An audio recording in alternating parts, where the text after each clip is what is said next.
What happens when one of the best pilots of all time realizes that he has opted for a team that cannot follow him? Can a car kill a champion's magic? Lewis Hamilton reached the 2025 Monaco Grand Prix in a narrative that presented it as El Salvador de Ferrari, a world champion with the ability to transform a historical team into decline. The decision to leave Mercedes, where he built a dynasty, to venture into the unstable structure of Maranello was seen as a declaration of intentions. Not only came to compete, he came to make history. And the Principality of Monaco, the most iconic stage of the calendar, was the perfect place to send a message. A message that, paradoxically, ended up revealing the opposite of what Ferrari and Hamilton himself expected. The expectations were gigantic. Internally, the team had invested time, money and human resources in preparing the most ambitious update package to date. From Maranello, optimistic statements were leaked, the simulator data were promising, and there was talk of increasing synergy between the British pilot and the car.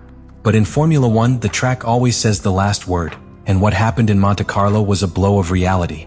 That promise of redemption began to evaporate from free training. Hamilton, despite his decades of experience, never seemed completely comfortable with the behavior of SF-25 in slow curves, those that abound in Monaco and that require millimeter precision. During the classification, the problems were exacerbated. Even rolling with specific configurations designed to maximize aerodynamic load and traction, Hamilton was trapped in a disappointing performance strip. The engineers seemed confident in the data, but Hamilton faced a car that simply did not respond to their style. This disconnection resulted in an increasingly tense body language and in radio communications loaded with contained frustration. Ferrari, with all his inheritance and sophistication, failed to give his new signing the appropriate tool to compete. The race was even more revealing. Hamilton was isolated in rhythm, without being able to attack the front group or defend themselves with comfort of those who came from behind. "I was in no man's land," he said after the checkered flag. That phrase, far from being just a passing complaint, encapsulates the drama within the team. It is not just a discrete result, it is a sense of impotence that begins to penetrate. Hamilton doesn't lack hands, he lacks car. And when a pilot of his caliber begins to speak in those terms, what is at stake is not only the championship, but the very soul of the Ferrari project. The contrast between the previous narrative, the illusion of seeing one of the best in history wearing red and returning the glory to the rampant Cavallino, and the harsh reality of performance, is brutal. Ferrari had sold a history of technical and emotional revolution. But what Monaco showed is that this story is still very far from realizing. And the most worrying of everything is that Hamilton is discovering it back after, in the worst possible place. About the asphalt. Monaco's silent frustration can be the first chapter of an even deeper disappointment. One that not even a 7-time world champion could avoid. Ferrari arrived at the Monaco Grand Prix carrying a package of technical updates that, in theory, should be the key to unlock the hidden potential of the SF-25. After several races marked by an inconstant performance and a worrying trend to fall short at the key moments, Maranello's engineers bet on a hybrid strategy. Recover elements of the successful SF-24 of the previous year and integrate them into the innovations of the new car. Among these technical decisions highlighted the return of the rear wing of 2024, a piece that had worked perfectly in Monaco in the hands of Leclerc, who achieved pole and victory at the time. But this play, which might seem like a winning formula, encloses silent recognition. Ferrari does not fully trust its own evolution. The choice to reuse technology from the past is not common in a category such as Formula One, where every millimeter, each gram and each small adjustment is usually at the service of progress. However, this time it was different. The SF-25 dragged notable problems and slow curves since the beginning of the season, particularly in traction and stability at the exit of them. This made the Monte Carlo circuit a final test bench for car architecture. Knowing that the urban layout does not forgive, Ferrari introduced substantial modifications in the rear suspension, seeking to improve dynamic behavior in low-speed conditions, as well as adjustments in soil designed to optimize aerodynamic flow under the chassis. In the simulator, the results were promising. The simulations suggested improvements up to half a second by return. But the real Formula One rarely forgives the naivety of excess optimism. On the track, the car showed that these improvements, although solid on paper, were far from solving the structural problems of SF-25. The car design seemed to continue generating crucial aerodynamic imbalances. By gaining load on the rear axle to obtain more traction, the car lost braking stability and curve input. The transfer of poorly managed weights translated into a loss of confidence for the pilot, which had to compensate with his ability what the car could not offer. Lewis Hamilton was the first to notice these inconsistencies. His driving style, aggressive but precise, demands a car that reacts with fidelity to the inputs. But the SF-25 presented a divided personality. It was docile in certain sectors and treacherous in others. This lack of coherence prevented him from developing a constant competitive rhythm. And worse, this feeling was constant throughout the weekend. Ferrari, in his attempt to advance, ended up building a hybrid car that was neither completely nor based on the most robust foundations of the past. The case of the rear wing is especially illustrative. Its flattest design, aimed at maximizing aerodynamic load in low-speed conditions, failed to integrate harmoniously with the rest of the package.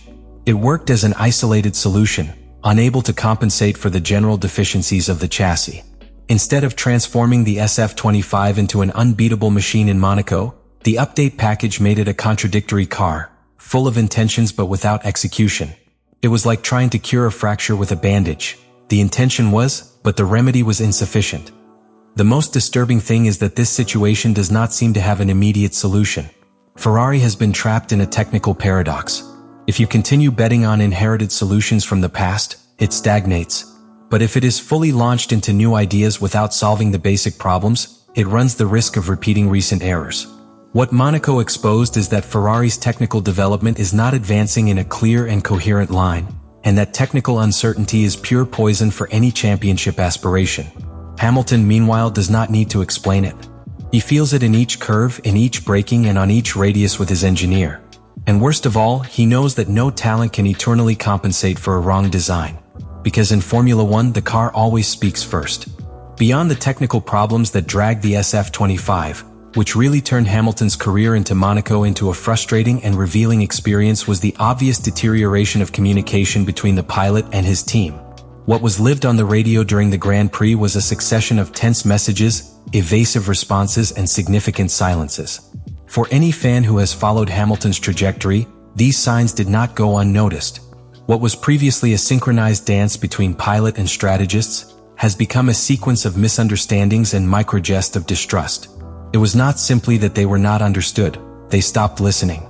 In the most critical turns, when Hamilton asked for clarity about the rhythm of his rivals, the answer from the wall was ambiguous or late.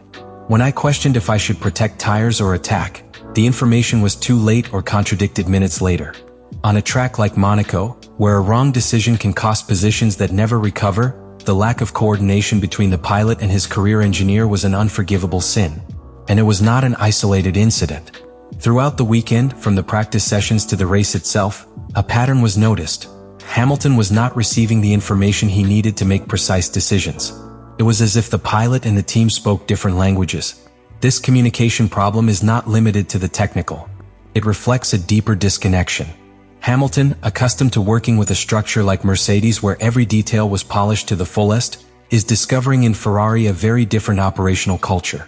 Where in his former team the decision-making was horizontal, agile, and based on mutual trust, in Ferrari the process seems more hierarchical, more rigid, and in many cases more bureaucratic. Instead of feeling like the nerve center of the project, Hamilton seems to be treated as one more piece in a machinery that still does not know how to fully integrate it. And in that context, Monaco becomes not only one more race. It is the mirror that reflects all the internal fissures that until now had been disguised with positive speeches and promises of evolution. Now, with reality hitting so strong, there is no room to continue ignoring the obvious. Ferrari and Hamilton are on divergent roads, and if they fail to reconnect soon, this project that began with such hope runs the risk of shipwreck before taking off. Because in Formula One, the speed is vital, but synchronization is everything. And today, Ferrari and Hamilton are out of pace. What happened in Monaco was not an isolated accident or a bad career that can be explained only by the particularities of the circuit or for a failed strategy. It was rather an acute symptom of a deeper problem. A symptom that has undressed Ferrari's inability to evolve coherence, integrate his pilots effectively, and build a car that is truly aligned with the demands of the current championship. And while the headlines can focus on the final result, 5th place for Hamilton, the really important thing is what this result represents. A gap between what Ferrari says to be and what it really is. The great unknown, which neither the engineers nor the Maranello directive seem to be ready to answer, is as simple as disturbing. What follows? Because the path they have taken so far to bet on a mixture of technical nostalgia and operational hope has proven not enough. The SF-25 is not a slow car, but it is inconsistent. It is not an indomitable car, but neither predictable. And the worst part is that, at this point in the season, Ferrari still does not understand at all why. That lack of clear diagnosis is what most alarm within the paddock. Hamilton, meanwhile, also faces a bifurcation. Although publicly has maintained a diplomatic position, it is no secret that its patience has limits. He arrived in Ferrari with the illusion of building something big, not just to close his career with a different shirt. He does not need one more victory to consolidate his legacy. What he needs is a team that is willing to evolve with him, who understands that talent alone does not win championships without an adequate technical and human platform. And so far, Ferrari has not proven to live up to that challenge. The next few weeks will be key. Not only because the calendar goes into a phase where lost points begin to weigh as stones, but because fundamental decisions are internally coming. Will Ferrari continue betting on incremental development, correcting errors on the march? Or will the architecture of the car be encouraged from the base? The real question then is not if Hamilton was wrong to sign with Ferrari. The real question is whether Ferrari is willing to change. Because the pilot's talent is there. The history of the team too. What is missing is a shared vision. A clear route. A technical leadership capable of recognizing errors and reinventing itself. If Monaco does not work as a catalyst for that change, nothing will. And in that case, what began as a historical alliance between one of the largest pilots and the most iconic team could end up being a lost opportunity for epic proportions. A story written with red ink, yes, but also with great frustration and too much silence.